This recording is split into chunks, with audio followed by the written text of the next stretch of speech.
We are recording for the radio podcast. Welcome, everybody. It is Saturday night, and these party people are in the house. Oh wait, that's my wrong job. My bad. Got all DJ mode on y'all. But it's not a lie. It is Saturday night. I got Jesse and Scott in from the Compass. We're gonna chat and try to take some questions live on Facebook. In my experience, it's really laggy, so if you ask a question, it might be a few minutes before we see it and get to it. But we'll do our best. We're almost in agreement at gmail.com. CompassKnox.com. Look them up if you're not already a subscriber. It is my favorite source for anything local news-wise because it's actually local news that I can follow. So stay tuned. We're gonna have a good time and see what we can figure out. I know we had one question in the event page, so we'll start with that question. Jesse, you said you had an answer for our one question we already had. Yeah, that was our reader Keith Britt, right, who asked about the possibility of Glenn Jacobs potentially facing a Republican primary challenger when he comes up for re-election in 2022. And then just he was curious sort of about Jacobs' standing within the local Republican Party. And I think the first one of those is hard to answer because somebody can always, qualify. It only takes 25 signatures to get on the ballot for the primary. So it's entirely possible there will be somebody else in the Republican primary. But if Jacobs runs for re-election, which he has said he plans to do, at the moment, I don't see, and Scott can correct me if he sees it differently, but I don't think there's anybody who we would call a serious or viable contender out there who's even talking about a Republican challenge. I'm positive there will be a Democratic candidate running for county mayor next year. I'm sure the local party will recruit someone. Right, and for clarification, that is a 2022 race, so we've got a whole set of city stuff coming before that. I have it. I do have, I guess, the two front runners for the new GOP chair. Everybody's heard Randy stepping down as chair for Knox County GOP, and I have a couple of the front runners coming on next week, and I'll try to fish a little bit on that one. I don't know how to politely ask the question, do you like Mayor Jacobs or not? And, they're going to have to figure out the political answer, not me, I suppose. Well, so I think the interesting thing, the question about, and the more interesting part of that question is about Jacobs standing in the Republican Party. And I think you have to think about the county Republican Party these days as an almost leaderless entity. It has factions. And, I think there's a lot of unity among local Republicans. They, for the most part, and with some notable detractors, have been, they're big supporters of Donald Trump as president. They're largely very supportive of Bill Lee as governor. But when it comes to the sort of like who sets the tone for the Knox County Republican Party, there isn't one person, or even who sets the agenda. And I think what Glenn Jacobs has introduced is sort of a new faction, might be too strong a word, but a coalition of sorts, which is kind of made up of people who were not within the other dominant factions in the party before Jacobs got there. And the Knox County Republican Party has this long-standing sort of tension between, it used to be between sort of more rural, what you would call the good old boy faction of the party, and the kind of urban, more often sort of more moderate business class Republican leadership. And Jacobs is not really either of those. The easiest way to think about those two factions is kind of the sheriff's office traditionally has been kind of the bastion or the stronghold of that more rural faction, and the city mayor and or county executive, both in the days when our city mayors were Republicans, were sort of the leaders of the more urban Republican faction, and I would say the maybe more affluent Republican faction. And Glenn Jacobs is not either of those things. Both of those still exist to one degree or another. I would say the kind of Haslam faction that dominated city Republican politics for a long time is still there, but they haven't shown the strength to really field and win Republican primaries locally. For example, Knox County Commissioner Kyle Ward, who I would say is kind of part of that emerging Glenn Jacobs faction or coalition, ran in the Republican primary last year against Scott Broyles, right, who had every establishment Republican endorsement in town. They were all on his petition or they were on his donor list. And even with all of that backing in a fairly kind of traditional Republican suburban district there, the 4th district, the Haslam candidate, if you want to call him that, lost. And I don't want to take anything away from Kyle Ward. I mean, I think Kyle Ward won that race, not because he was part of any faction, but because he went out and knocked on a zillion doors. He completely won it himself. But it showed the sort of weakness of that traditional tentpole of the party. And so I think the Knox County, so Jacobs standing in the party right now he's one of the leaders. He is a Republican leader in Knox County, but he doesn't lead the Republican Party in Knox County. I don't think Randy Pace leads the Republican Party in Knox County. I don't think the Haslams don't lead the Republican Party. I don't know. What do you think, Scott? I mean, you've been watching all this for a couple of decades too. Well, Randy Pace would certainly argue against that. But one of the things that, I agree pretty much with your assessment that Glenn Jacobs doesn't fit neatly into either of the two traditional Republican camps. I don't think he's going to get much opposition next year, primarily because he's going to be the incumbent Republican. I think that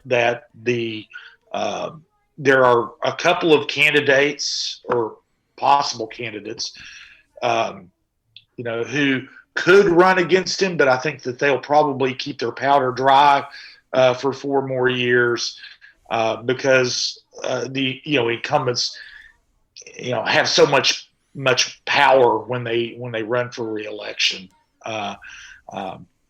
Jacobs, like you said, he doesn't fit neatly into either camp, but he is certainly within the larger, as they used to call it, the big tent of the Republican Party.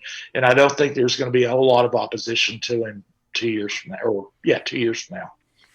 And I think that, so Jacobs represents this kind of new faction. What is it? And I think it's a faction in the Republican Party that we're seeing all over the country. It's a faction that is, first of all, fairly suburban. It's not a rural or urban faction. Glenn Jacobs lives in Halls or between Halls and Powell. And if you look at the other people who he's kind of most closely aligned with, Commissioner Kyle Ward, State Rep Jason Zachary, these are, suburban Republicans. A libertarian bent. Jacobs himself is obviously libertarian, but I think that is sort of an emerging part of that new faction, if you want to call it that, but also a fairly religious one. A lot of ties to local evangelical churches. Jason Zachary certainly has that. Glenn Jacobs, is a fairly religious guy himself. And so it's a, I don't know, suburban libertarian evangelical, which is a little bit hard to square all of that. But that's kind of that new, very pro Donald Trump group that has emerged here. And I think we've seen in a lot of places, definitely in Tennessee. Right. I think there's something to be said for kind of the new faces part of politics that's been going on as of late. And Seema and I were talking about that, and it's like one of those, there's just a lot of, I don't know, that like Kyle was one of my first interviews once we started doing this, and like he's younger than me, and that's weird for me. I'm not young anymore, I guess, but politicians are always old dudes in my opinion. It's like that, or in my history, it's always particularly old white dudes, but it's just older people in general. They're all, my parents' age is always how I look at them. And then all of a sudden I got a guy sitting across from me who's younger than me. I'm like, oh, neat. We got, a little bit of a younger push into politics, which I think is a good thing in the whole. And it's interesting to watch it all play out. And part two of his question was, I guess, was more along the lines of like, I always use this word poorly, but a scorecard kind of thing. Do you guys, does the Sentinel or anybody else do a kind of scorecard for our politicians here locally? Or is that something we have to do? What kind of scorecard? Well, I mean, like, I can't remember exactly what the question was, but it was, let me see if I can find his question again so I can read it right. But essentially it was like, does the party, I guess the question was, does the party feel like he's doing a good job? And again, that's what I'll ask the guys running to replace Randy if they feel like he's doing a good job. But I guess to turn it into a broader question, what would we like? I guess the broader question is one of my personal ones that I've started kind of trying to figure out. Is there a metric that we can use that's a little less party biased than standard on any of our elected officials that you guys know of that exist? Or is that something I need to create out of whole cloth? Well, one of the things is that the reasons people vote for candidates are manifold. There's I don't think that you have that a lot of people have a neat scorecard that they keep. Although some I'm sure there are some party stalwarts on both sides that do. I mean one scorecard that many in the Republican Party would use is have you raised property taxes, and the answer is no. Right. So that's an easy metric to use, and if that's your metric, then Jacobs is going to pass that with flying colors. There may be other metrics you use. So I don't really think that there is a single scorecard that you can really use to gauge the effectiveness of various public officials, because quite frankly the issues are varied and right. Your approach may differ depending on the issue. Right, because It depends on what you want too. Right, I mean, because some your people scorecard is going to be your priorities. Right, because some people would score whatever factor as an A, where somebody else would call it a fail because of their personal opinions on said topic. That makes sense as well. I guarantee you, a year ago, that public health would not have appeared on very many scorecards. Well, and that's a good example of a place, if you look at Glenn Jacobs specifically and public health, he has taken pretty strong stands throughout the pandemic against mandatory regulations and restrictions in the face of the pandemic. He said that he would prefer those to be voluntary, and that has put him at odds with his own health department, among other people. But I think that's the kind of thing where that stand, which I think was not politically calculated by him. I mean, it's honestly a bit of a politically risky position to take in a way. But I think it was deeply felt by him. I mean, it goes to his personal philosophy. And I think that has probably endeared him to a big chunk of the local Republican base who, have been skeptical of the pandemic, skeptical of mask mandates, don't want restrictions on businesses. At the same time, it has alienated him, no question, from some what I would call more moderate, the kind of business leadership Republicans I know have not been happy about that. There are probably people who voted for Glenn Jacobs a few years ago who would grade his handling of the pandemic very poorly. But there's not enough of them, I don't think, to encourage anybody to challenge him in a Republican primary.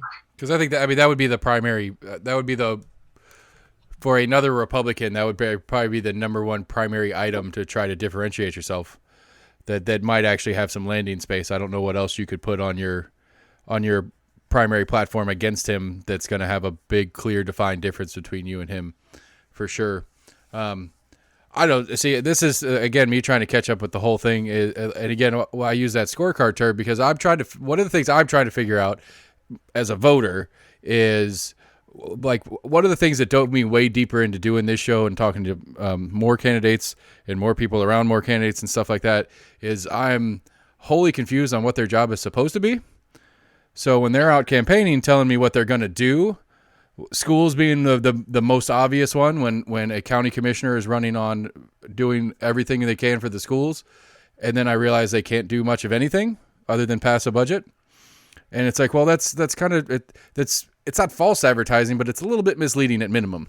And so, like, that's one of the things that I'm trying to mentally work on to see if I can't make a physical version of, is to try to figure out what these people's jobs are supposed to be so that the public knows what their job's supposed to be. And if the public knows what their job's supposed to be, then they can vote for people they think can do the job correctly instead of the person that sells themselves best on the TV. That's my frustration as a voter, because I don't, the further I get into this, the more I don't understand it, which is the worst part of it. Because welcome. Yeah. It's a fun club, everybody. Join us. Because I got a little bit out of shape earlier this week about Massey sent out a application request for the election commission, and I was like, cool. I'm trying to get more active. I'm trying to understand more things. That might be something I want to look into, and I'm looking into it. And you have to be a registered party member. And it's like, why do I have to be a registered party member to be a part of the election commission? And Matt Shears gave me a nice big long example. Randy gave me a nice good definition or whatever of why it needs to be this way. And it's like, yeah, that's not Landon. I don't care. I'm not a party member. I don't want to be a party member, but I want to be involved in my government. So what's the deal? So again, the further I get in, the more confusing I get. So I don't know. Anyway, that was one of the things that's currently kind of ruffled my feathers a little sideways. Well, and that's, that particular issue gets into the whole question of, like, we run publicly funded primary elections that are really party functions, right? And of course we do have more or less open primaries here, although for now you'll have people in the Republican Party, especially recently, have been making noise about trying to disqualify people from voting in Republican primaries if they can't prove they're Republican. But there's a whole question there. Does the public really need to be paying for the conduct of these primaries, which are really just party functions? But the two parties are so established that the only way any of that's going to change is if you ever get a third party with sufficient representation in Nashville in the legislature, they can start making noise about that and saying, well, we want to be represented in the election commissions somehow too. But until they're there, I mean, right. Our political system still does operate very much in a sort of winner take all. Right. Vein. It's in its own best interest at all times. Mm-hmm. And so, yeah, because I mean, again, I've come out of the libertarian camp, I suppose. I've kind of softened on, like, I'm not as hard on the philosophy as I used to be, but it's still, if I wanted to run against Kyle in 2024 because Kyle is my district commissioner or whatever, if I want to run against him as a Democrat or as a libertarian, I have to pull, I want to say it's like 26,000 signatures to get the party on the ticket, not just the 25 for me to be on the ticket. If I want to run as anything but an independent, if I wanted to run as a third party, I have to get more signatures than my district that I'm running for to get my party on the ticket. Yeah. And there are reasons for that. I mean, politics is ultimately about achieving and then maintaining power. That's like, we can make pretty speeches about it all day long. But ultimately there is a level where, and there's a chicken and egg thing. It's hard to get power if you don't have power. Right. For sure. That across our entire society, but it's definitely true in our electoral system. Well, and the way that the system has worked for so many years has been, there are two parties there, up until just a few years ago, Democrats ran all of the election commissions in the state because they had the majority statewide in the legislature. Now Republicans do. And really the only viable way for people who aren't necessarily party people, but who are, libertarians on one end, or maybe, some of the progressives on the other end who don't necessarily like the Democratic Party hierarchy. They have to run as Democrats or Republicans. I mean, that's or completely as independents. Now, one thing running as an independent will do is you can skip the primaries. You go straight to the general election, and there you are. Yeah, but you don't. But you don't have. I mean, really, even if you ran on a libertarian ticket, one of the conventional wisdom things is right now that if you have an R after your name in a countywide race, you're going to win, because Republicans tend to win countywide right now in Knox County. Well, having an L by your name won't help either. It's not going to help any more than having a D by your name is going to help. That's a fair point. So, I mean, it's on the one hand, like Jesse said, it would be nice to be able to have, you can make all the speeches you want, but it is all about power. And Republicans, and to a lesser extent Democrats, have all the power, and they're going to be setting the rules. Indeed. I don't know. See, and again, maybe that's one of the things for me as I'm growing into this, that it gets more confusing, but it also gets more clear, and that this system isn't about we, the people. It's about they, the machine, continuing their existence. So we did have a question come in. This is exciting. This is so much fun. That bill went through trying to kill early voting. You guys see that one? I have not seen the progress on it. When it says went through, what not went through, I'm sorry, was proposed. Yeah, not went, what got presented, went through the process of being publicly viewable from the state. All I've seen so far on it is the headline of removing early voting, and I forgot what the second part of it was. But that was a question from a viewer, Sean.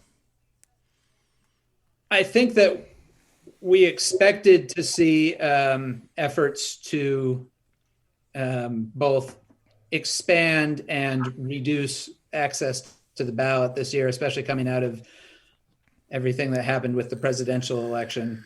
And so the fact that bill's been introduced is not a surprise. I don't think, and we'll see. I mean, Scott and I and political reporters in general are much better at telling you what happened than what's going to happen. But I don't foresee a Republican majority eliminating early voting, partly because election commissions, which are run by Republicans, as we were just saying, they like early voting. They encourage people to early vote. Even though it's added expense and work for them to run early voting, they prefer to get as much balloting done as possible before election day, because it makes their election days a lot easier. And if you think about what we went through this past year, the fact that so many people were able to vote early, and of course, in particular because of the pandemic, but also because there was a tremendous amount of interest in this election. Like, we just had very high turnout. Right. That obviously made election day and then getting the results tallied and done and in a lot easier for the election commission. So I don't know, Scott, you might have other thoughts, but I can imagine some nibbling around the edges on some things. I think we're definitely not going to see access to mail-in ballots expanded, which of course the Democrats would like to make that universally available to people. Right. I think I don't think that.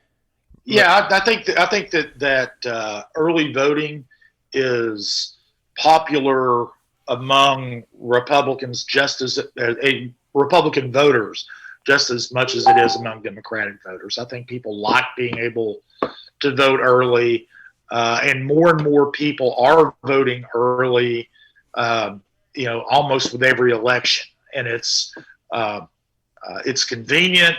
I don't think it necessarily favors one party over another. And I think too many Republicans like having that option for that to actually get real traction in the legislature. As Jesse mentioned, I think that you won't necessarily see anything passed in this General Assembly that would expand access, but I don't think you'll see anything that contracts it. At least not in a major way. I mean, we had the bill that passed the other year about organizations that are paying people to go out and get people registered to vote. And there was an effort to limit that being done on a mass level, which was thrown out as unconstitutional. So you could see more things like that. But I think, politically, like with early voting in particular, like Scott was saying, so many people have gotten used to it. I mean, we are typically seeing half or more of the vote being done in early voting, which means everybody's doing it, Republicans, Democrats across the board. And politically, it's very hard to take things away from people once you've given it to them. Right. If you're in the House right now in the state, you probably won election with a good number of early voters. So you don't want to ostracize that family or that group just because for whatever. Because that is one that I've been curious to see some traction on. There's a bunch of stuff going on. There always is. But again, what sucks is, again, my lack of understanding, which is what I kind of enjoy about when I'm talking to people, because I know I don't know anything, so I don't feel super stupid about asking dumb questions. But like the relationship between city, county, and state and how those things all interact is probably my biggest true frustration in this game.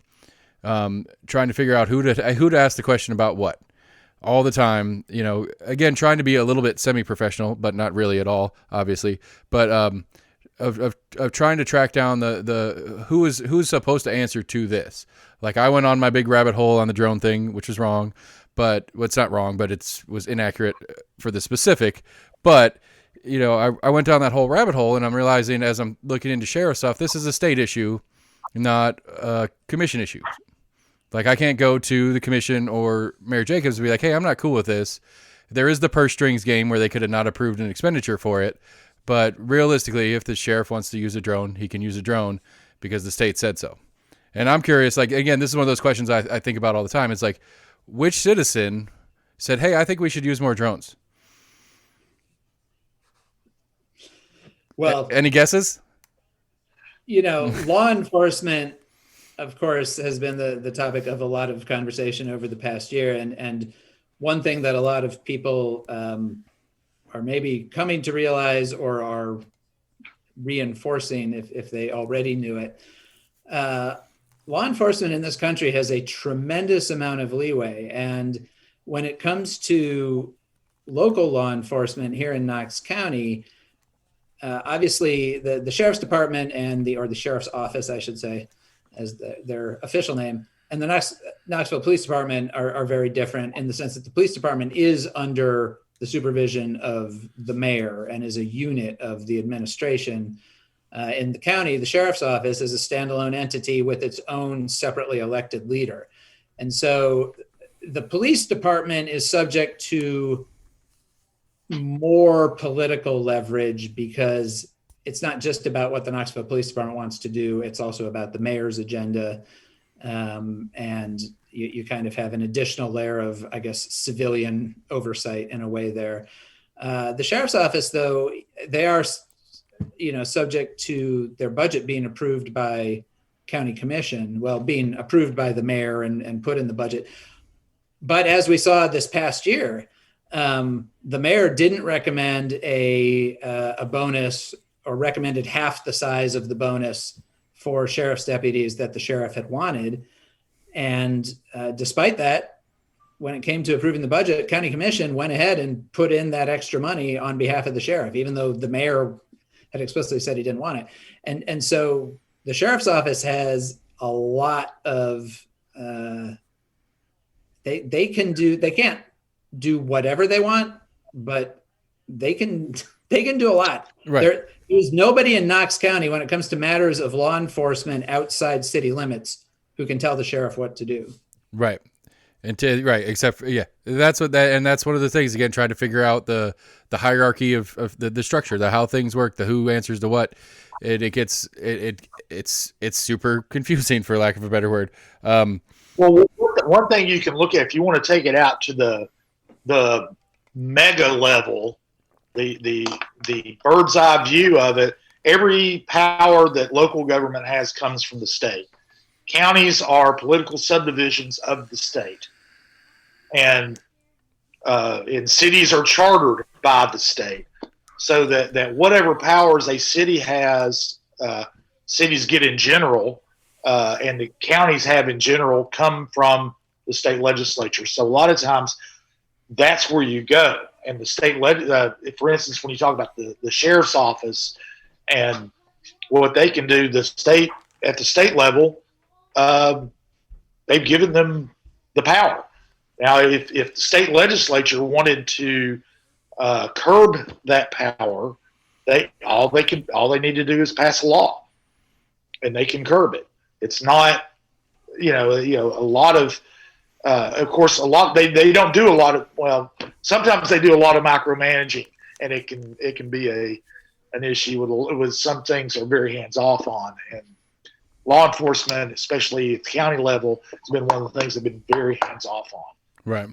Not just hands off, but in fact, they have tried to intervene in some cases. The legislature has, on behalf of local law enforcement, yes, against, and of course, there's sort of a long-running tension between the cities, the big cities, the big four, I guess we say in Tennessee, and the state legislature, in the sense that the cities are typically more liberal, and the legislature, at least these days, is very conservative.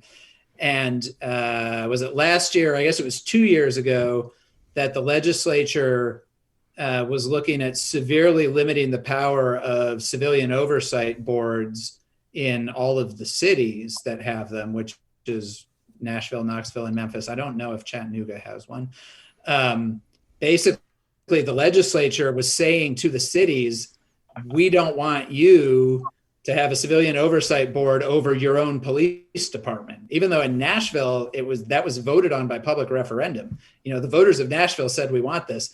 And the legislature tried to come in, and ultimately that bill got watered down a bit, and they put a few obstacles in, but they didn't take away the civilian oversight boards. But that's the kind of thing, the legislature can do, because like Scott says, all of these local entities are ultimately empowered by the state. Okay. Again, this is exactly... That doesn't matter when you need to get your road paved. When you want potholes fixed in your, in front of your house, you don't go to the state legislature to get that fixed. I said, that's a bird's eye view kind of thing of, the ultimate authority. Right. Well, the easy way to put it is all of our sales tax revenue goes to the state, and they just give us back what we agreed upon. Local sales tax.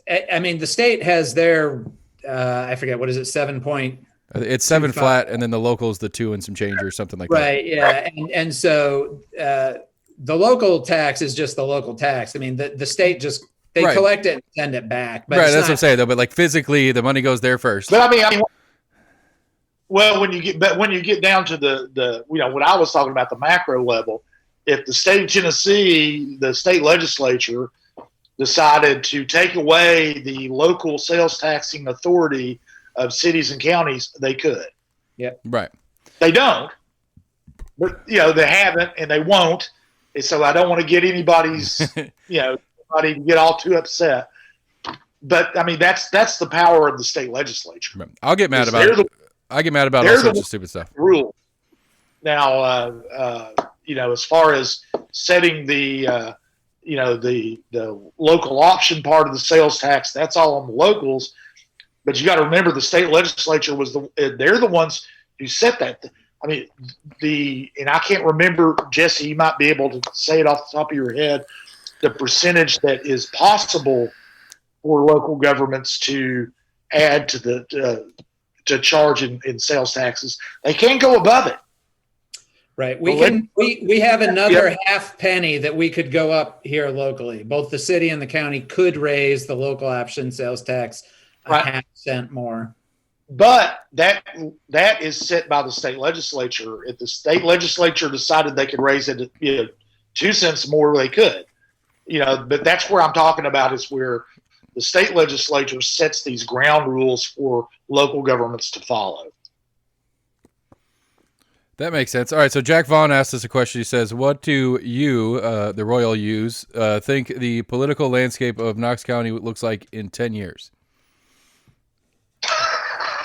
I couldn't tell you in 10 days. Well, I mean, we could harken back. Jesse already answered the question, too. It was, you guys are good at looking backwards, not forwards. I'll chime in my opinion. I think we're due for Metro. I think Metro's happening. I think I'm going to make it happen. And so it's not going to be a separated government anymore. I think that's one thing that if we're not there, I think we'll be real close to being there in 10 years. Well, what's funny is in the last time there was a big push for Metro government back in the 90s, the push came from movers and shakers in the city. They wanted to have a Metro government there. They thought that Knox County was an urban enough area to, you consolidate services, you save money, you move forward that way. Now, people in the city are not so keen on Metro government, in part because they're completely outnumbered by people who live outside the city limits. In the county, the city voters would be definitely in the minority of a Metro government, and this way, keeping things the way they are, keeps them, with a say over what goes on in the city. I think that Metro government is less likely now than it was 20 years ago. Partly for the reasons that Scott's saying, because of the balance of population shifting, meaning that people in the city who maybe used to be supportive of it would be more skeptical of it now. But, we've had this ideological, not realignment, but polarization that everybody talks about, and it certainly affected us here.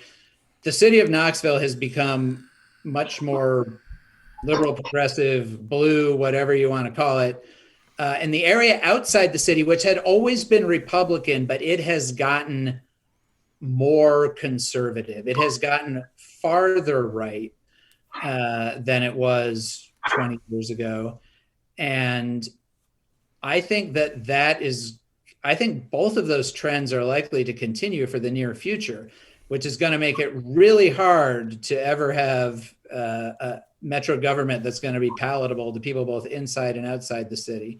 So I think that's likely to happen eventually, but we may have to add another couple 100,000 people here before the sort of that's part of landscape. Yeah, because that's part of my reasoning. Because when I had Larson J in here, he was talking about the Planning Commission is estimating 200,000+ over the next 10 years. Well, not the next 10 years. Maybe I think that's by 2040. But see, even then, if we continue on the kind of something will have to shift in the national political landscape, I think, for that to be likely here, because the most likely trajectory right now is the city continues to get more progressive and the areas outside the city continue to get more conservative. Interesting. Okay, so then my guess is wrong. What is obviously that is part of your guess of the political landscape of the county in the next 10 years. So I guess what I'm hearing, Seth, you're not wrong. As we said earlier, we don't know. Yeah, but you're talking 10 years from now. We don't know. But I mean, when Metro government passes in 2030, you can have us back on to tell us that we were wrong. I will do that. I will take a full page out in your paper to brag about it. I don't know. It's just to me, and again, this is maybe my naivety in politics, is that I don't care about some political ideology divide. I care about what's better for me and you and other residents. That's the point, right? No, obviously not. But that's what I thought the point was supposed to be. To me, again, consolidation of resources, getting more out of what. Because again, I've added the city council to my interview list, and it's the same. I mean, they're just the city version of the commission. They do all the same basic things. It's like, why do we have a separate body that's doing this? I'm really confused. What do you do that the commissioners don't? Nothing. We do the same thing. It's just if it's in the city limits, we do it. If it's in the county, they do it. And then again, it's like, why does a District 2 in the county exist? What does Durrett do? Because almost her entire district is in 2 city districts. Yeah, and District 1 as well. There's several commission districts that are all or mostly within the city. But the reason those commissioners are important is that city residents pay county taxes. So if you take away, and I live in the city, Scott lives in the city. If you take away our county commissioner, we're paying taxes to county government, but we don't have representation if you take away our commissioner. Right, so that's what that is for. But the question is, what is that commissioner doing on your behalf? Well, so you have to look at and this is an interesting, actually, this is one of those things I keep feeling like we need to write more about because it's not well understood, the relationship between the city and the county. Because there are a lot I need that information, please. Yeah, well, and there are a lot. I mean, I have talked to county commissioners before who seemed unclear on the concept. So you're not alone. But you have to think, like, all of us live in Knox County. Knox County is like the base, right? We are all in Knox County. Everybody lives in Knox County and owns property, pays property taxes to the county. We all pay at the same rate. I pay the same county taxes on my house that somebody with the same price house in Farragut, although there aren't many houses in Farragut that are the same price as mine. Really? So we all pay into that. And so what do we all get out of that is we get county services. And that includes things like, obviously the school system's the biggest one. That's the biggest portion of the county budget. The sheriff's office, which if you live in the city, the sheriff's office does not provide patrol. It's true, but they run the jail for the whole county. And that's by state law. They are in charge. Although the city could have a jail and in fact has had a jail in the past, but elected not to maintain that. The health department, the libraries, these are county functions that everybody lives in the county pays for and we all benefit from. And so that's what we get. And so a county commissioner who represents an all or mostly city district, those are the things that their constituents get. It's how good a job is the health department doing? How good a job is the school system doing? All of those kinds of things. How nice is the jail when you get to go in there? Yeah, exactly. And then within the city, taxpayers essentially voluntarily, I keep reminding people of this, the city exists as a voluntary entity. Like the city could choose to dissolve itself tomorrow. If enough people in the city said, we're tired, like one way you could get to metro government. Right, is the city just quits. Right. We're tired of paying 2 sets of property taxes. We're going to dissolve the city. City voters could, in fact, do that. It's a voluntary association. And so we have voluntarily formed a city and are voluntarily taxing ourselves extra on top of what we pay in county taxes to provide city services. We get KPD out of that, city parks and fire coverage and fire. The fire department and waste collection. Those honestly, the fire department and trash pickup are probably the two most important. Like if you got rid of the city tomorrow, the sheriff's office would pick up patrol within the city, but you wouldn't have a fire department and we wouldn't have trash pickup. We would lose those things. So the city is really like an overlay on the county. Essentially, everybody's in the county, and then about 40% of us live in the city and tax ourselves extra to do these other things with. Again, I follow I thought that one I actually sort of understand. It's just still, it's weird. Again, that's the conversation in Metro is how the particular services either cease to exist or get merged into a new version of it, being like the police department's the easy one. The sheriff just takes over the whole county, and then most likely adds the number of officers to the deputy role and something like that, or something similar. But yeah, the big one, some of the bigger ones being the fire department, whether we would have a countywide fire department, which I heard at some point Jacobs floated the idea, but it was just kind of out there in the air and it wasn't serious apparently. And then the trash pickup, which, as a county resident, that's one of the reasons I wanted county, because I have a pickup truck and I own 2 businesses and they both have dumpsters. So why am I going to pay for trash pickup? I already pay for it at my business. So I take my own trash out, but that's a choice I got to make. And so I made it. And then I ran into the other big issue in county is I'm having plumbing issues, and sewage is a big deal. And again, I get the privilege of paying KUB to allow me to pay them for service because of a state law. But that's a whole separate griping incident, and I don't need to go that direction. Matt Shears, go ahead. One thing about Metro government too is it's a lot like because Knox County is a charter government. With Metro governments, you can set it up however you want. Right. I mean, Metro Nashville Davidson County, which is one of 2, I believe, Metro counties, maybe 3 now. I'm not sure, but they're the big one that everybody points to. I mean, they have different taxing levels for their, what you would consider the city of Nashville and what you would consider rural Davidson County. They have different tax districts where the tax rate is different, and the service levels are different. Right. In those areas, so it's still very similar to what we have here. But then you also have things like, you were talking about the sheriff's department. Well, one of the things about Metro Davidson County is the police department is run by a police chief who is appointed by the county mayor, and the sheriff who is elected runs the jail and serves warrants, and that's it. Well, one of the big issues back in the 90s was who was going to be the top cop in Knox County. Would it be an appointed position or would it be an elected position? And a lot of people, a lot of people think that it's more professional and more you have more accountability with an appointed police chief to run the patrol stuff and the investigative stuff than you would if you had an elected person who ran the jails. But a lot of people think all of it needs to be represented by, an elected position. So, I mean, there are all kinds of things. It's not just a matter of just turning on and turning off the city. You could do that. There are a lot of political considerations involved. Right, I agree, and I think that's one of the things that I fail at, because I understand when I say Metro, it's what I have envisioned in my head, and there's 1,000 different combinations of Metro government that could be in the table. And again, the libertarian in me says as little as possible. But anyway, that's not. That's just me. That's how that's how I see it. But I think it's a discussion to have.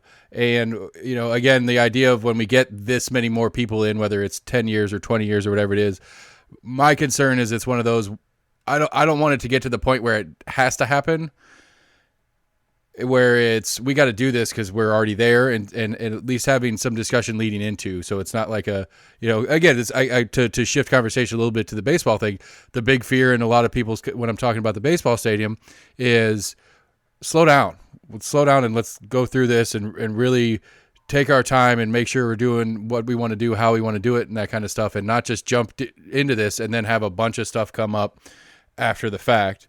And so that's my premise on the Metro. Let's start the conversation. Let's talk about it. What do we want to have? What do we not want to have? And as it gets closer, we can have a better feel of it instead of it just being, it's time, do it now. That's what I'm scared of. That's a lot of issues in politics with me. And again, normally in politics, it's a very reactive. It's a very reactive entity. They react to what has happened, and it's not a particularly great at proactive approaches to certain things, at least. But Matt Shears, speaking of Democrats, he chimed in. He says that the suburbs are also bluing. He's a really good stat kid. I know that much. That guy gets super, super jacked on the stats, especially when they're bluer than they were yesterday. Some of the inner suburbs are, and we're seeing that in some places.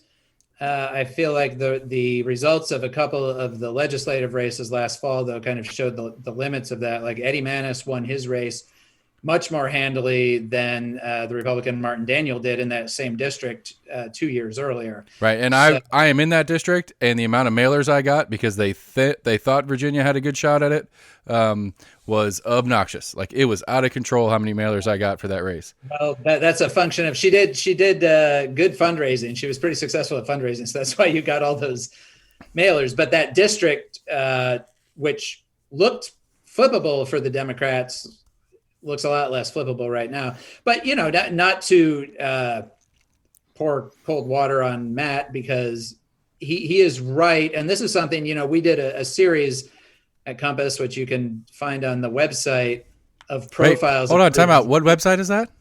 It's compassnox.com. Yay.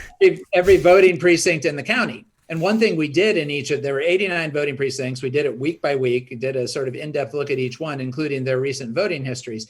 It's definitely true that in the, what I would call the kind of inner ring suburbs, the ones in or just outside the city, have trended more Democratic. But the areas farther out are as Republican as ever, if not more. Right.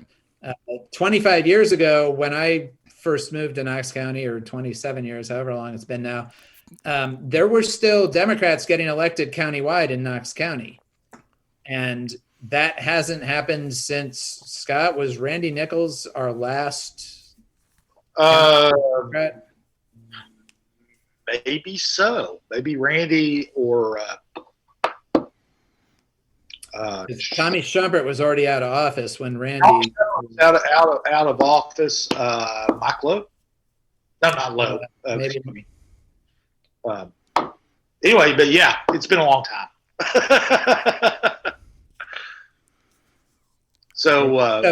I mean, not to say that it can't happen again, but the trends have been in the other direction. Yeah, when you want to define suburban, I mean, 20 years ago, you didn't define Hardin Valley as being suburban. Hardin Valley was rural back then. Right. You define it as suburban now, and the Hardin Valley, the precincts out there are very much Republican. A lot more Republican.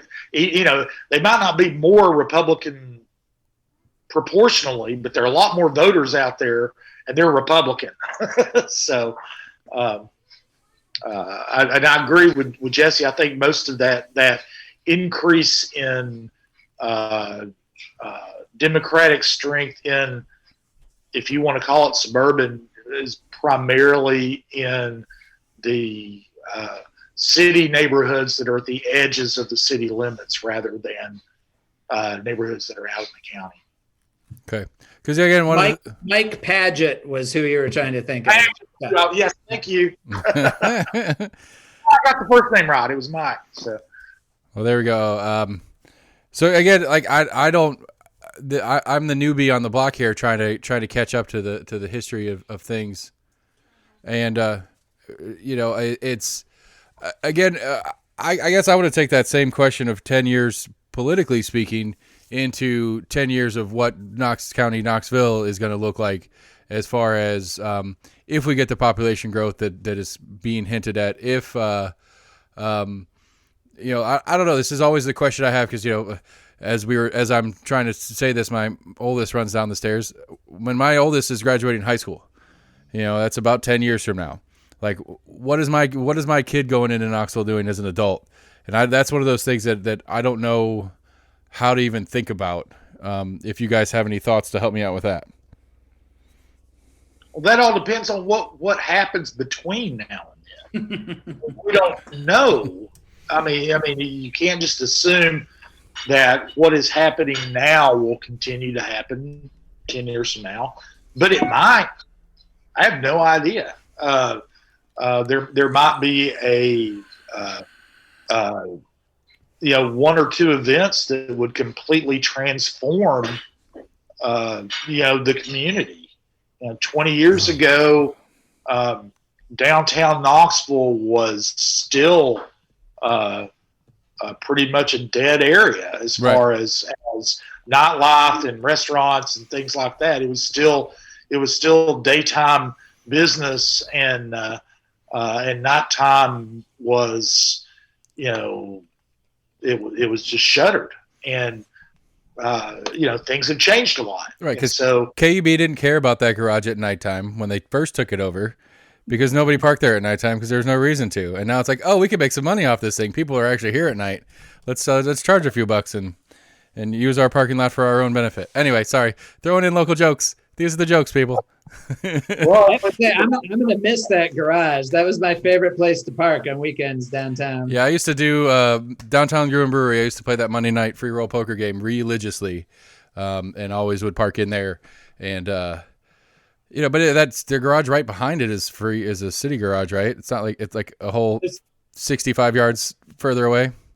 There's plenty of free parking downtown still. The big fight will come if and when any city administration starts thinking that they need to start charging for parking at night or on weekends, which is one of those things that I can say from experience gets floated in the city county building and never gets very far because everybody knows that that ain't gonna go. Yeah.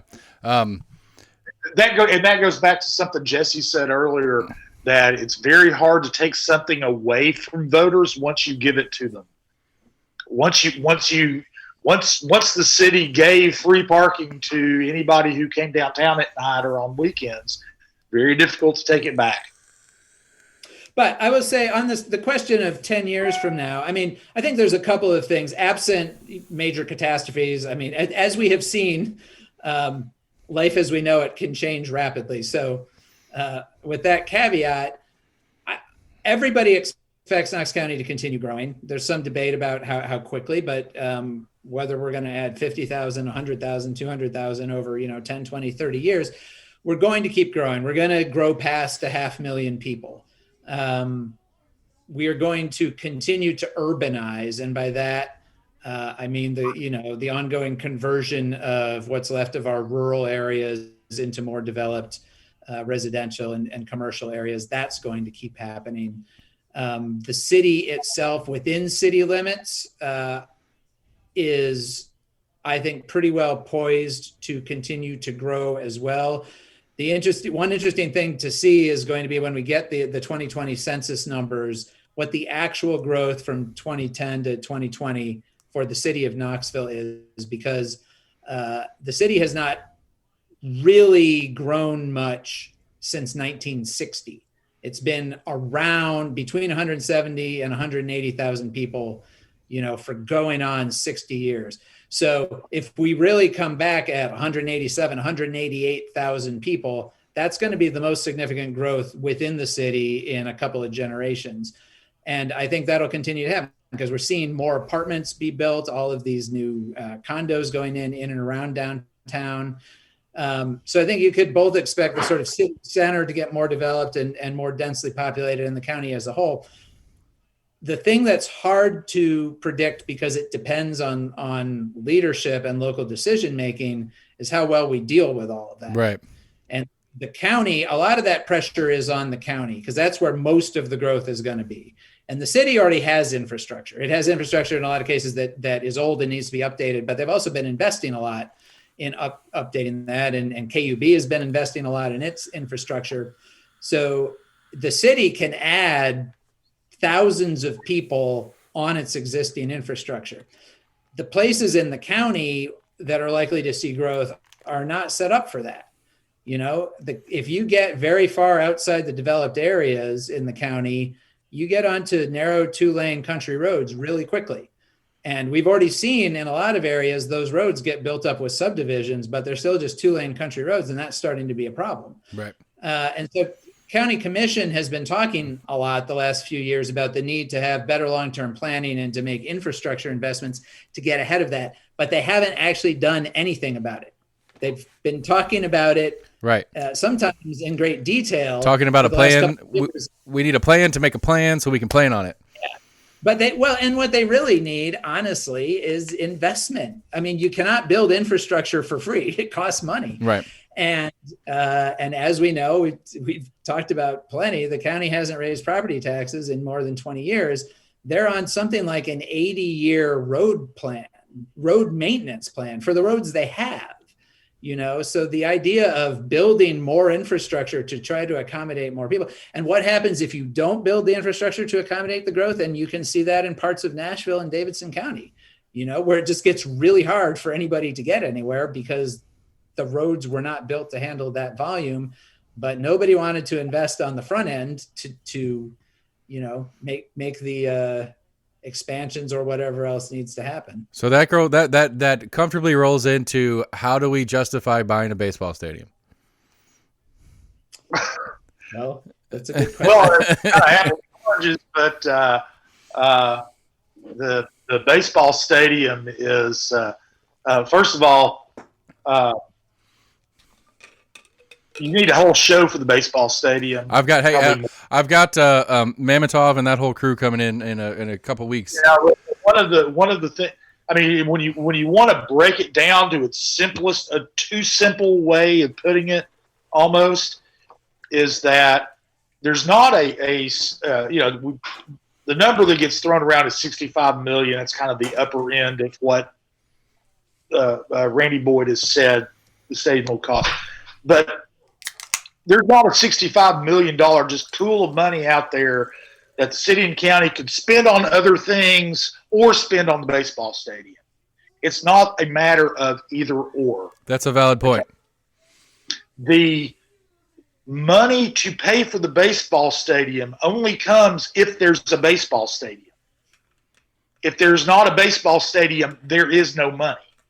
So it's not no money, but well, the majority of what they're talking about would come from taxes generated. I said I was oversimplifying. Let me oversimplify. There is an amount of money from what they projected so far, anywhere between 0 and 30%. 30% being the worst case scenario, would be money that isn't new and would be generated as a result of the baseball stadium. So in other words, out of kind of our existing revenue streams. So we're talking about, and it depends on how much the stadium is, and that's why the talks are in their very first stages. And it's really too early to say how much it's going to cost.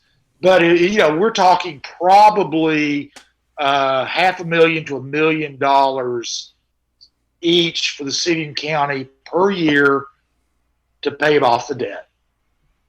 And that's in new revenue, in revenue that existing revenue. So, right. If you break that down, that's $2 a head. It costs more than $500,000. It's all, right. So it's a very complicated and like I said, and to Jesse's point, I'm way oversimplifying. But when you get right down to it, that's it's not really going to be, can we afford it or can we not afford it? I think the question is going to be is, do we want it or do we not want it? Right. And I think you can effectively look at it and say the city and the county can't afford it, but the question is, do we want to afford it? Right, because I think one of the things that's kind of lost in it is I don't think the majority of people kind of understand, and I'm on the edge of understanding I'm how the financing is actually going to work. I don't think people quite because again, if you go really gross math on it, it's if you go again oversimplifying like you did, is if you took a $65 million mortgage out, it's about $3 million a year. Well, $3 million a year, 500,000 people, give or take. It's I can't remember what the math is, but I think I figured it out. It's like in my household it'd be like $20 a year we'd be pitching in on this thing. Some simple. It's again oversimplified, but when you spread it out, it doesn't sound as bad. That even is not there, because the revenues that will pay on that debt are only going to come in if the stadium is built. Right, because of the special tax district part of it. Right. Basically, what it is if the debt on the stadium is, and it'll probably be somewhere between 3 and 4 million a year as far as the debt service is. But the vast majority of that money is supposed to come from other, new revenue sources connected to the stadium, either the lease, the team's lease, sales tax revenues that are generated within the stadium. If we get the legislature passes a sales tax area where the sales tax revenues will go to that, then that would.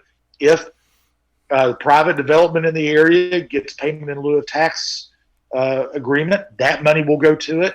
So it's all these new revenues that are paying for the vast majority of that debt service. Yeah. So it would be more like you getting a second mortgage on your house, but you only have to pay for about a third of it or 10% of it or something like that, but you don't know how much yet. Right. And you don't know how much the mortgage is going to be yet. Right. I mean, that's where we are. I mean, there are a lot of people who've drawn lines on this, the stadium thing. And you mentioned earlier that it seems like it's happening too fast. It's not happening. There's not going to be, other than naming people to be on the Sports Authority Board of Directors, there's not going to be a vote on the stadium until summer. There are going to be plenty of public meetings. There's going to be plenty of discussion. There's going to be a lot of information that comes out between now and the summer. So there is going to be. It's not. Nobody's going to vote on this next week. But so, I think if you put it to the public, I think I think I know what the vote would be. Well, that's the thing is you don't. Well, that's right now. Before the thing goes, and it may end up that people end up not wanting it. That's fine, but it is way early in the process. To say this is or is not what's going to happen, because we don't know yet. Yeah, although I would say, so here's the thing with these processes, and people do get frustrated with this because it is early in this process. On the other hand, every step that you take makes it that much more likely you're going to take the next one. Obviously, you form the Sports Authority, it makes it a lot more likely you're going to build a baseball stadium. Right, and as a spectator, especially as a spectator trying to watch it, it feels like these are the steps to the finish line, not these are the steps to see if we want to hit the finish line. As a spectator, I think that's one of the hard things is like sitting back and watching it. Like I can't remember who I was talking about. It's like, it feels like it's happening. We are just checking boxes on the way down.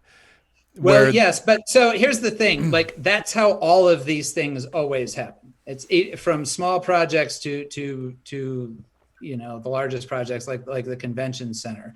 Somebody starts with an idea they want to do, and in the case of a public-private deal like this, they come to the local government, and this happens like most of downtown has been developed this way. Somebody buys a building.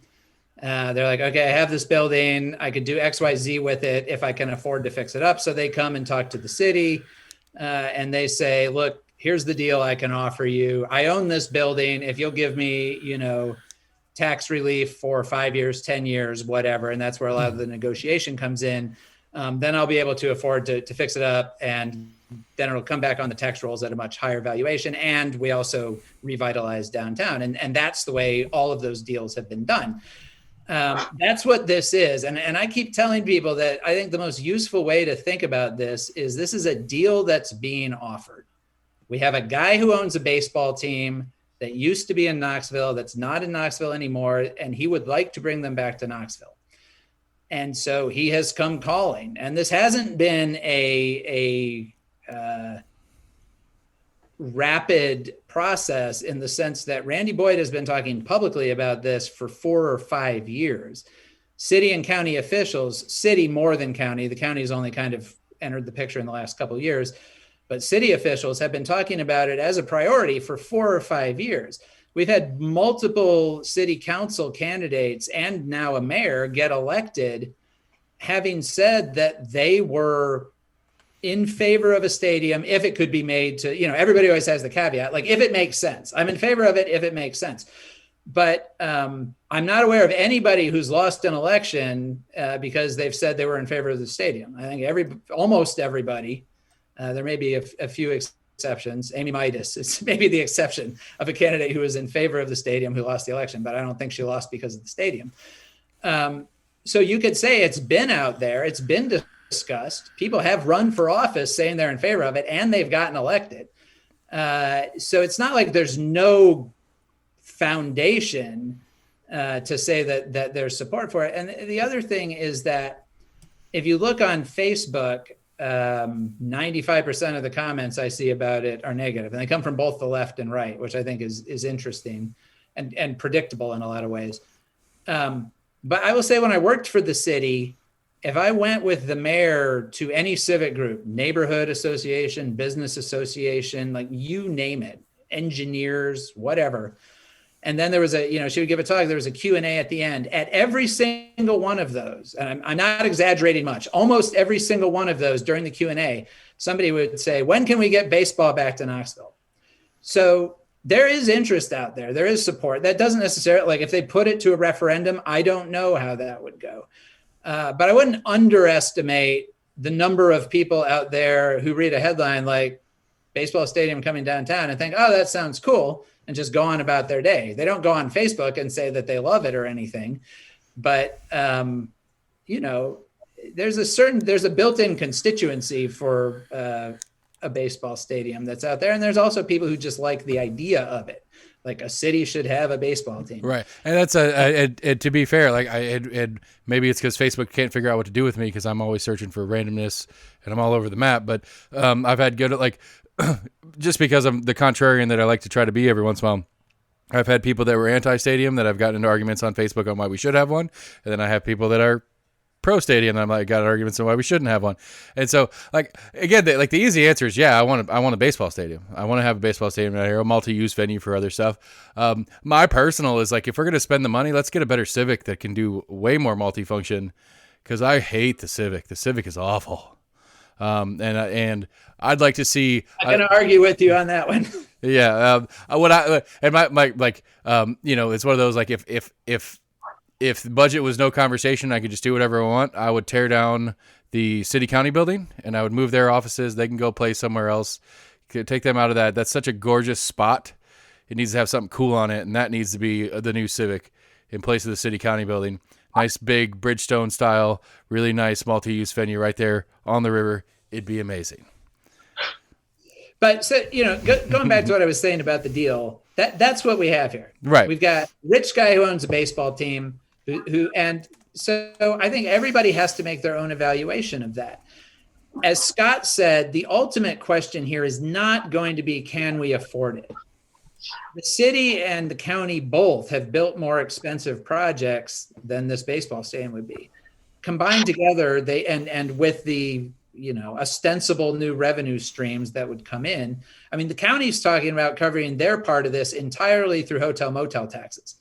So that would be like no money paid by Knox County residents, unless there's Knox County residents who stay in hotels and motels in Knox County. Some of us have to go somewhere for that other person that isn't around. Anyway, sorry. Right. Well, right. But the thing is that those hotel motel taxes can only be spent on tourism generating activities. So, you can argue, is a baseball stadium a better tourism generating activity than the zoo or something else that the county might put that money toward? But, that money is not going to go toward homeless housing or whatever, because it legally can't. It's money that is the only thing they can use hotel motel taxes for are tourism generating investments, essentially. Right. So the question's not going to be, can we afford it? We can, a $65 million public project is not going to break the bank of either the city or county separately, much less the two of them combined, plus these new revenue sources that we're getting. So the real question should be, do people think this is a good deal for Knoxville? Well, is it something that we want? Right. And I think the extension of that same question is, do we think that it is going to do more than just there? Is it going to do more things in the city county than just that particular block? I might never go to a baseball game, but I might go to a concert there. But not even that part is that going to grow the old city to be more functional and generate more revenues? Is that going to put in some of the stuff off that Magnolia, the further east side? Is that going to help grow that and develop that into something more? And that's the real question at hand that we can't answer, but that's the goal. I think, I would hope. The hope is that it's not about that 2-block whatever thing where the stadium and the special tax goes. It's how much is this going to grow that, especially eastern parts of downtown, but downtown in general. How much more things are going to go into downtown because that is part of the draw. And then we can go back and joke about parking again, and how much is that going to screw around with parking that we just talked about, how it's not that bad as is. But, because again, I like the idea. I'm very pro the idea. I'll go park down in the State Street garage or whatever in there behind Gay Street. Go to Sapphire, go to Downtown Grill and Brewery, go to Skybox or one of those down there on Gay Street, have dinner, hang out, walk down to the stadium, go see a baseball game or a concert, stop in Hannah's in the Old City if it's still there. I haven't been in the Old City in forever, pardon. But stop in the Old City for a beer or two and let the traffic clear out a little bit, and then work my way back for a half a mile hike to sober up and drive home. Because then the next real thing is whether or not we're going to get a light rail in Knox City, and that goes into the metro and the eventualities. And another, again, talking about growth stuff, where we're going to go, because I would love the idea, and it's easy to say, but it's so ridiculously expensive. I love the idea of me way out here in Rocky Hill, going up to like Westtown Mall, getting on a train, and then going downtown, and then going nuts and going partying, and not caring, not having to worry about having to drive and park and all the other crap that goes along with it. But I think that's one of the big agenda items that I'd love to see. Again, start a conversation about. Maybe not, this is a 5-year, 10-year, maybe it's 15 years out, but to start really thinking about it, because we are growing like that, and because one of the things that I hate downtown parking for 2 reasons. One, it's hard to do, but 2, it's ugly. We could have a cooler thing in that square block of land than another parking garage. And always one of the arguments always when we're talking about city, especially city expenditures, is there's not enough parking or hotels for an event.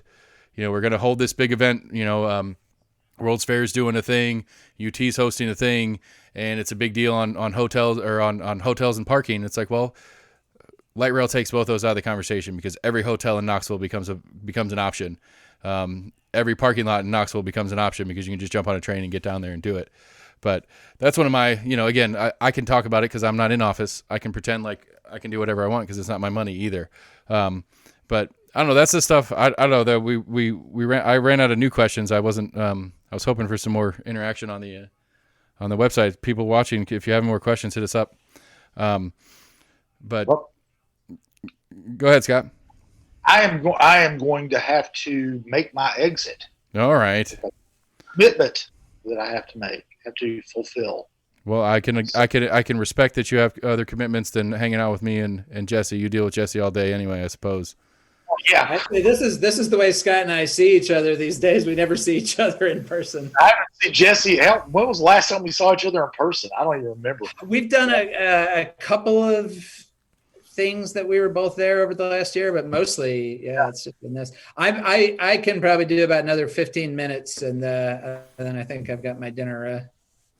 Okay, I can respect that, Scott. I appreciate you stopping in. Next time we do this, hopefully we can do it in person. It'll be a little bit more fun. That would be fun. Hope so. Let's hope that between the vaccines and the masks and everything else, we'll be able to do that soon. Well, good.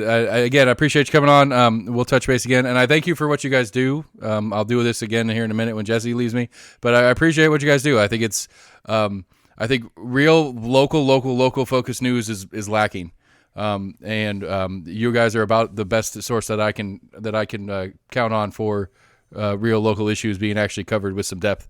So go about your night, and we appreciate you. And Jesse and I will chat for a few more, and then I'll do the same thing to him. Well, thanks, Seth, and you do a great job too. We really appreciate you, and y'all have a good rest of the evening. Okay. All right, buddy. Appreciate you. All right, Matt just jumped in and said, "What is the future of local journalism?" We are that now. I think that's actually even harder to predict than some of the other things that we've talked about, because the local journalism picture across the country is really complicated right now. You have a lot of people doing various kinds of startups, some kind of like what we're doing, others doing other kinds of models. We're in this weird period where the kind of traditional legacy media is still there, but in a lot of cases in a real weakened state. Like the News Sentinel, for example, has a much smaller newsroom than they did even 10 years ago, much less 20 years ago. So I think that like 10 years from now, there'll still be something called the Knoxville News Sentinel or Knox News. I mean, they've sort of been trying to get rid of that name, the News Sentinel. They're just going by knoxnews.com. But I think something will still exist under that banner in 10 years, but who knows what it's going to be. It might be something that's, sort of maybe WBIR ends up buying them at some point or something like that. Because all of those big media companies are facing this challenge of just continually dwindling advertising revenue. It's an old story. It's been going on for almost 2 decades now, but it just keeps, Right. declining. It's like a straight line down. And some of them, like the New York Times, I saw, I think this past year, they actually, for the first time, made more money through their digital operations than through their print operations. And that'd been predicted for a long time. It was sort of like two lines going in different directions that Right. finally crossed. But they operate at such a massive volume that it's not a helpful model for anybody else. You can make money if you've got 7 million subscribers, digital subscribers like they do, you can make money with online advertising, because even though each view only gives you a couple of cents or whatever, 7 million people is a lot of views. And so they still do, they themselves have cut way back on their overall staffing. But operations like Gannett, it's very hard to see a long-term plan there. It's just been this sort of like endless battle to stem the bleeding kind of. And I don't think that that's going to reverse, but I think that what I hope, I guess, I don't know what the future of local journalism is, but what I hope is that people use the tools that we have available now for online publishing, which Scott and I are using. That the barrier to entry for somebody to start a journalism operation is lower now than No, stop it. Don't tell them that. They don't need to know that. This is hard work. Spend millions of dollars on this. Here's the caveat to that. Anybody can start a newspaper, or an online publication. But the sort of knowledge that you build over time by doing this professionally, that's the hard thing to acquire. And Scott and I were both lucky to come into the industry when it was still kind of robust enough that we both worked at newspapers where we were surrounded by people decades older than us with lots of experience in journalism and also lots of experience in the particular city wherever the newspaper was. And that's how you learn. Okay, I want to interrupt with a question then, to try to change the base question a little bit. What's the future of the Compass? Well, right. Also unknowable, but I can tell you what our aspiration is.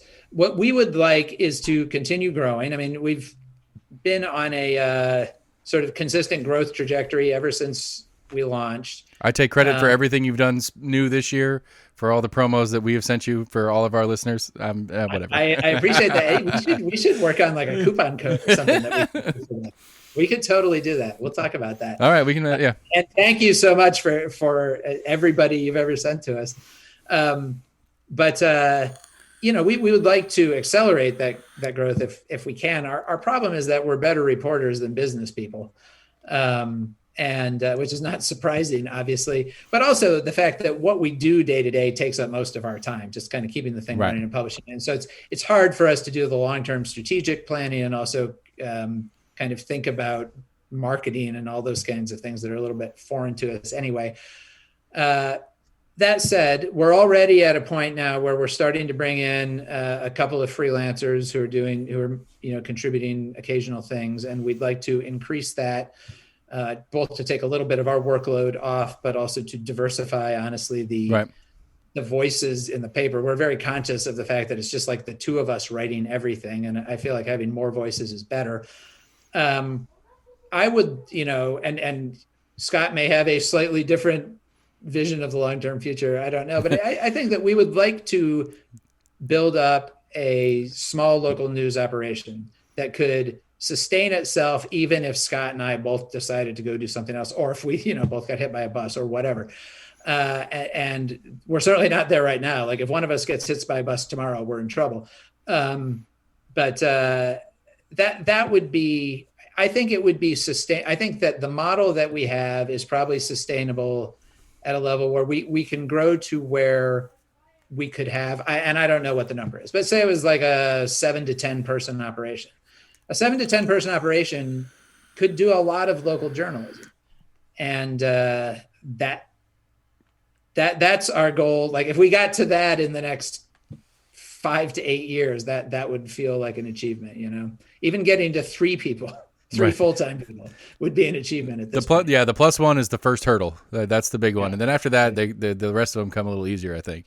Right. But yeah, because I mean, again, like, for me, trying to play the game is like we talked about it last time you were on the show, the way you guys decided to go about the model you went with the pay, with the subscription model, where I'm starting to work into the advertising model. Like I've started to work on all the paperwork and the legal parts of the crap so that I could go out and start selling ad space. And I think the issue is, it becomes an integrity thing for me, which I'm not really worried about. Maybe, I don't know, Randy Boyd comes over and drops $1 million on the desk. I'll tell everybody the baseball stadium is the most important and special thing that ever could happen in Knoxville. But realistically, though, it's like that's not how it's going to happen. But I think that's one of the things that to kind of bridge both of the futures of journalism kind of thing together is that I think that's what's become apparent to enough people, that the standard ad model of journalism is kind of is the dying breed, where again I'm not I would at best I will laugh and say I'm a journalist. I'm not. I'm just a guy that's trying to figure out what's going on in front of me, and I know that I'm not the only one, and so I'm asking the questions that I'm pretty sure I'm not the only one that's going to ask. I'm just dumb enough to go through the process of figuring out how to ask it, and I'm having a good time with it. And so I think that's the major issue with legacy journalism, if you call it, is that ad model took over content, where content wasn't first.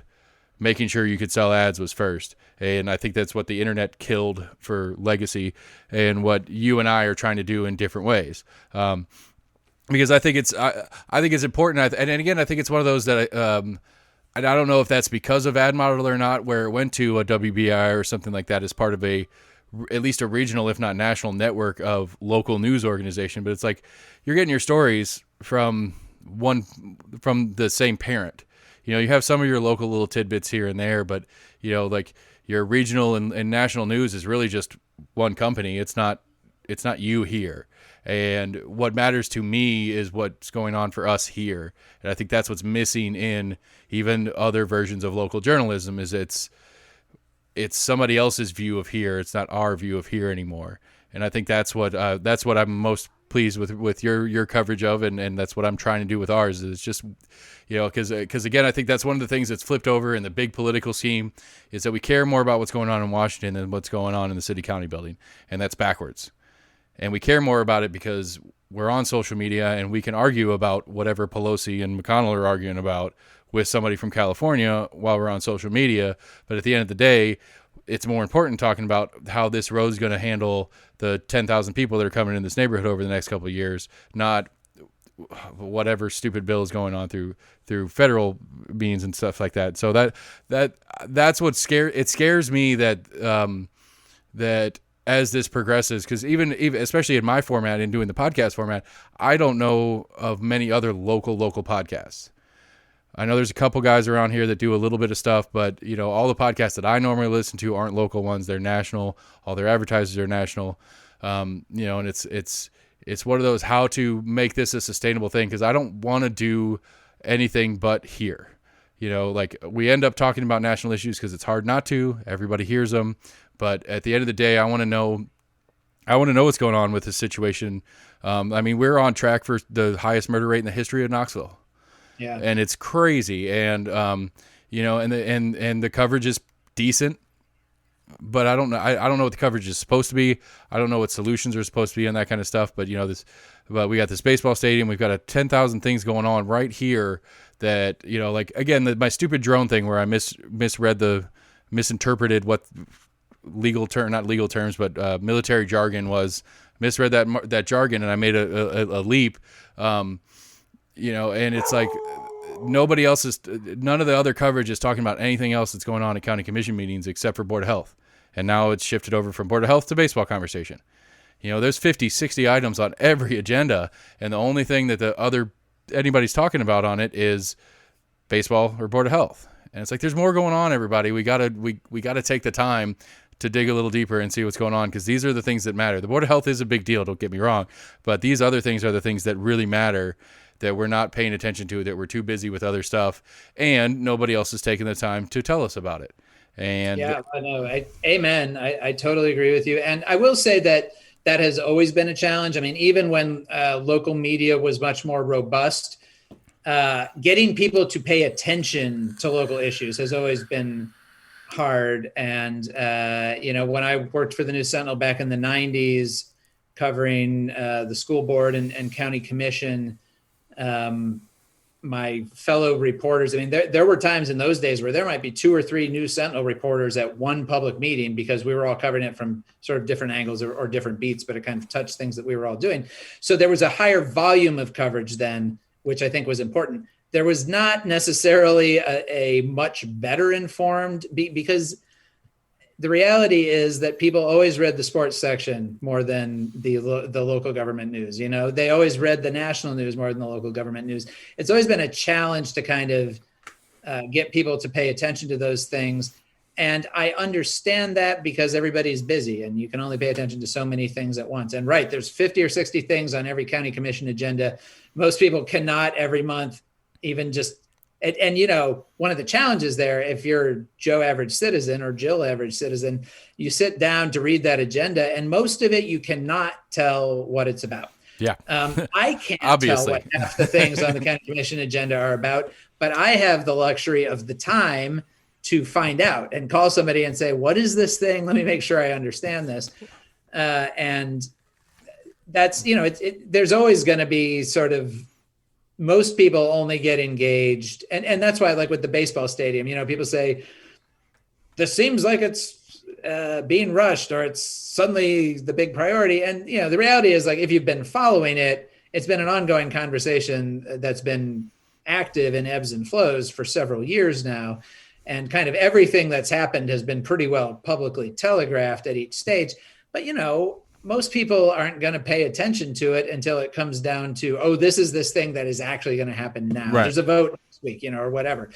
And I get that. And so I think the important role that local journalism plays there is at whatever point somebody suddenly gets interested or something comes across their radar, that there's a place where they can go and find out. Right. They can say, I don't know what this is, but I bet I can go and read about it.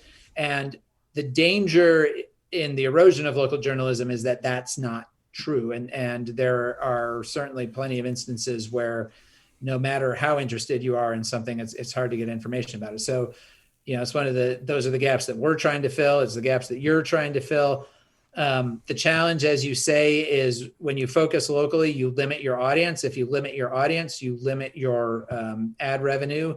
Podcasts that have a national audience command much higher ad rates, obviously, than a local news podcast is going to. Yeah, but if I can get like 10% regular listenership in Knox County, that's enough I can do. I mean, I don't need. Right. But exactly. I also don't need to grow my team of persons to do stuff for me, because again, with my format, it's just I'm an idiot and I'm asking idiot questions. So I'm not trying to put because that's the thing. Like I've got I'm really interested in trying to figure out what's going on with the school board, how the school board works. Everybody always has the conversation about money in school and all this stuff. And is it enough money? How much money do we need? Blah, blah, blah, blah. And it's like, I can't like that one's is so massive that I need to spend a mountain of time on it. And then talking to everybody with a consistent set of questions, and every school board member and every principal and everybody else I can find and talk about it and make a real story about it. But that's not what I'm trying to do.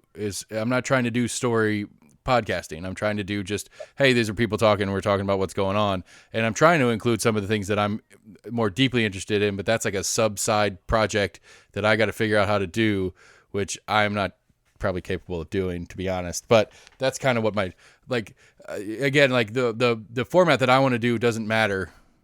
Doesn't need a team, and that's what makes me hopeful that I can keep doing this and keep growing it, because I think there's enough audience to make it worth my while, at least. I'm not going to be a Rogan show by any stretch of the imagination, but I don't think anybody's going to be that in fairness. But I don't know, you said you had to get. Let's get you out of here. Let you have a good night. I appreciate you so much. I appreciate everybody watching. I appreciate the Compass. Thanks, Seth, and everything you guys do. Well, yeah. Again, like I said, we need to do this in person sometime and make sure the cocktails are a little stronger.